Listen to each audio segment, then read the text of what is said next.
Hello बच्चों, let's read this question. So the question here is, which mirror is divergent, convex mirror और concave mirror? Okay, so basically हमारा जो key concept है इस तरह के question के करने के लिए वो क्या है? The key concept is you should know the properties of mirrors, right? जो हमारे बेसिकली दो इंपॉर्टेंट मिरर्स होते हैं, कॉन्वेक्स और कॉनकेव, उन दोनों की प्रॉपर्टीज़ आपको पता होनी चाहिए, किसका किस तरीके का बिहेवियर होता है। तो हम देखो, अगर दोनों मिरर अपने ड्रॉ करते हैं, लेट्स से ये हमारा जो है एक कॉन्वेक्स मिरर है, ओके, और यहाँ पे हम एक अपना कॉनकेव मिरर ड्रॉ करते हैं। अब हम इनसे देखते हैं, अगर हम पैरेलल बीम ऑफ लाइट दोनों के ऊपर थ्रो करेंगे तो ये किस तरीके से उन लाइट बीम के साथ बिहेव करने वाले हैं। बेसिकली जो डाइवर्जेंट प्रॉपर्टी होती है वो क्या कहती है कि अगर आप पैरेलल बीम ऑफ लाइट किसी मिरर के ऊपर थ्रो कर रहे हो तो वो उन बीम को एक दूसरे से दूर दूर कर देगा, फर्दर अवे डाइवर्ज कर देगा, ठीक है।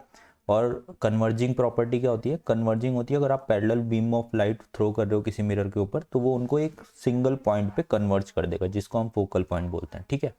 तो देखो, अगर ये हमारा जो है कॉनकेव मिरर है, आप यहाँ पे अगर पैरेलल बीम ऑफ लाइट इसके ऊपर छोड़ोगे तो ये क्या करेगा, इन सभी बीम ऑफ लाइट को एक सिंगल पॉइंट पे कन्वर्ज कर देगा, राइट,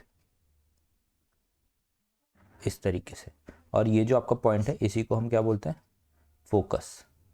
तो ये कॉनकेव मिरर जो है ये कैसा होता है? This is a converging mirror, क्योंकि ये लाइट रेस को एक पॉइंट पे कन्वर्ज कर रहा है। इसके अपोजिट अगर आप एक कॉनकेव मिरर के ऊपर पैरेलल बीम ऑफ लाइट को ऐसे थ्रो करोगे तो ये क्या करने वाला है, ये इस बीम ऑफ लाइट को और फर्दर अपार्ट कर देगा एक दूसरे से, ठीक है। जितनी भी लाइट आप इसके ऊपर थ्रो करोगे ये इन सबको दूर दूर भेज देगा,